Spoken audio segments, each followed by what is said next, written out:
Hi guys, welcome back to my YouTube channel. The Man Dance back again with another video. I'm actually using my Canon camera app. This is one thing I still have to say I love about Canon technology. Yeah, the app just works. It works really well. Like you can see for yourself, it works really well. I can see myself.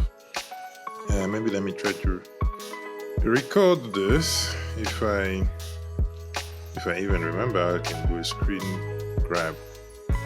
How do you do a screen recorder here?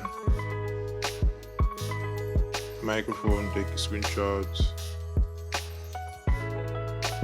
Anyway, done. It's alright. Cool. It's not a trend smash, and I can't connect to the internet because I'm using the phone. So it's me back again with another video. Please subscribe. You've seen that we're trying to put a lot of effort into taking our camera outside and literally shooting with it. You guys know I recently switched to Fuji. This is my Fuji X-T2, and maybe I feel like there are a few things that I need to address in regard to why I switched to Fuji, and maybe my journey with Fuji as well, because people may just feel like Fuji is sponsoring me. No, I've never been sponsored by Fuji. I've never, in any sense, I've received free camera from Fuji's to test and to review, but there was no exchange of money, and this is just a disclaimer. So that is something that I have to put out there. I do receive camera from time to time from company manufacturer, but the most prominent one so far has been Fuji, South Africa, and I'm very grateful for that. So far, which camera have I reviewed from Fuji? I've reviewed the XS10, I've reviewed the XE4, not really reviewed the XE4, but I've had it for a moment and enjoyed it as well. And I've also reviewed the XH1. So in the pipeline, I'm probably gonna get an XH2 for me personally, that just to complement my X-T2, because I feel like this is a little bit of an older technology and I need to upgrade in that regard. And maybe I'll also get an XS20 just because they are pretty much similar and I can use it on jobs and stuff like that. With an XH2, those two will make sense. So right now I have the X-T2. One of the reasons why I bought this is because I wanted to get into the Fuji ecosystem, and I didn't want to get into that for very expensive, like especially in terms of testing and trying the camera and trying the ecosystem. I've tried it before, I loved it, but for me personally, to be able to get there and just see how does the file in terms of photo handles and stuff like that, I didn't like some of the photo that I took with the XE4 sometimes. Then I found out I was taking those photos in compressed RAW, and then compressed RAW quality is a little not. I personally think it's not as good as the uncompressed RAW. But to be honest, this camera, the file size are really good, especially for the price point. If you go back, this was made in 2016. It's a great camera, to be honest. It's a great camera. It has a little bit of cons here and there, but for the technology of that age, it really is good. Minus maybe the autofocus that is not really great, but it still works, and I still can use it for, let's say, a talking head like this with a little bit of contrast. Background is definitely, so it's not gonna be a problem. I can still use it as well as interviews and for a wedding or something like that, or shorter clips where I know I have control over a few stuff. I think this camera would hold up, but it's still very old technology. One of the reasons why I want to upgrade. So where to from here, as I've already got it into the system. To literally upgrading to a few other camera that makes a little bit more sense in terms of quality, so forth and so on. So those are some of the things that I'm looking at. XH2. I don't want to take the XH2S because it's not super video centric what I do here, and as much as I do some videos, the price point as well of the XH2 is a little bit more attractive than the XH2S, especially here in South Africa. So that's one of the reasons, or if not the main reason, why I want to change to that, because I really want to integrate more. And you have the battery group as well. Planning to also get a battery group for this camera. I was planning not to get it but I believe it's becoming a little bit of a must for what I need to do. And there are some good deals on that. I think I can pull something amazing for a battery grip over there. So another thing is, I just got a little bit, let me say, a little bit tired of Canon, especially in the hybrid realm, to be honest, because if you really want to get with Canon, it's either you're a photographer or a videographer. There is no blurred line. There is a little bit of a fine line when you talk about the Canon RS R5C, but if you really want to get the most of a Canon right now, I think if you are doing videos, you need to have two cameras, either a C70 with a R5, or you can't really get something in between that can allow you to be a good really hybrid shooter, a little bit like Sony is doing it now.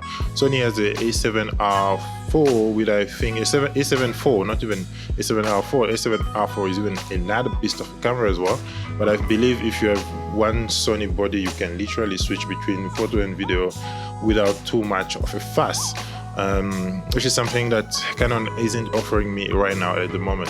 They will probably come back, and that will be good. And I think for market share, Canon is a very relatable brand, especially even when you go on set and you have Canon gears and Canon stuff. It just makes things a little bit easier for you, to be honest. But I personally don't like the experience a little bit with Canon. I have an 800D, which I bought pretty much at the same price point as this one. I understand that this is an entry-level camera or a mid-level camera, but I was editing some files, and especially photography, but I can't push the Canon RAW file as much as I can with the Fuji's RAW file. It just loses qualities, loses details, the color, the dynamic range is not the best. It's a little bit underwhelming in that regard, and that's one of the gripe now, because with this Fuji files, took a photo. This is a black and white photo that I took, and this is a RAW photo. I always do JPEG and RAW. The JPEG is holding up as well, just as good as probably a RAW file from Canon. Maybe overstatement over there, but yeah. Not to say that I've built my career, I've built this YouTube channel, I've built my photography portfolio, I've built my client relationship with Canon files, but I just feel like at this moment, if I want to go the next step, I can't really do it with Canon because it's going to require me a shit lot of money. It's going to be quite a lot of money if I really want to switch completely there. I'm still shooting my YouTube videos on the 800D, and no one even know that I'm not shooting in 4K. I'm shooting in 1080p and upscaling it to 4K, and the color is still pretty much okay because I'm shooting on CineStyle, do a little bit of tweaking in post, and this is what I get as a result. This is the before and this is the after. It's all about the gears that you have, it's all about the skills that you have as well.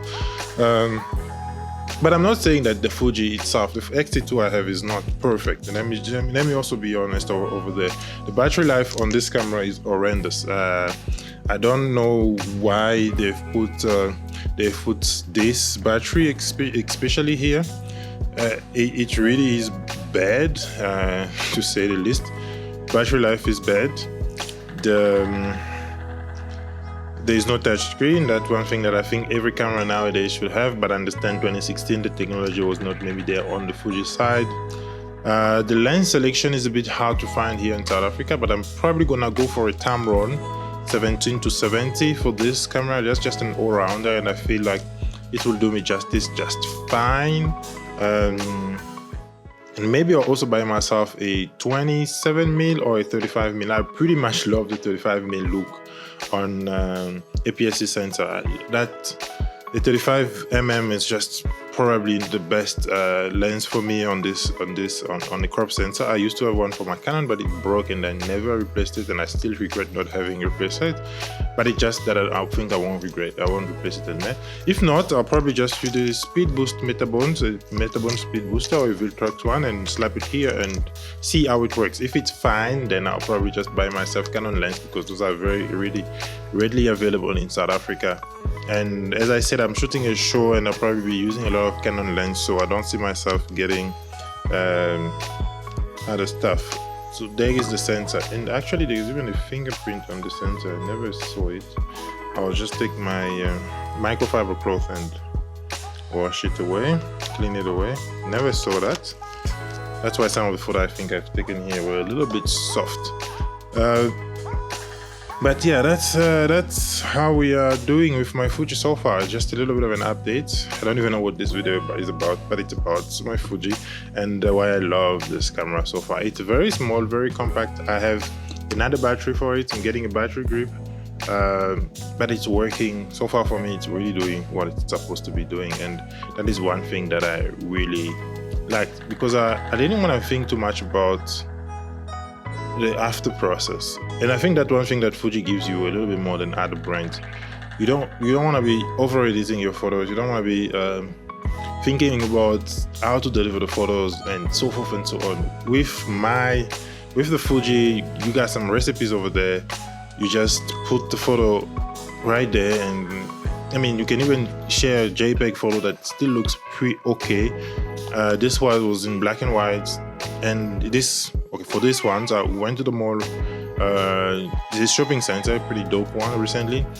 Snapped some photo, even in the color, just maybe with the simulation the Fuji has.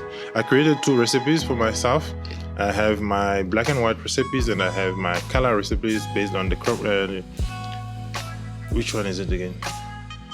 Classic Chrome. Then from there I tweaked a few things. It's working pretty well, and I love the experience that you interacting with. Photography should be a very interactive thing, which you should be enjoying it. So I'm enjoying it again, and that is something that I'm really appreciative about, because I was able to find that creative juice, especially shooting outside, shooting out of my comfort. I do a lot of studio stuff, as much as I haven't done that, but I want to shoot a little bit more outside. I want to experience a little bit more the outdoor shooting, so I'm happy that I was able to pick up this camera. Guys, please don't forget to subscribe. Let's grow this channel together. Seeing that it hasn't been growing recently, I haven't been posting as well, but I think we'll probably get a little bit of a consistency, and then because I have now things that I can do and I can talk about, and I know the Fuji community is pretty huge and they're pretty appreciative of good content.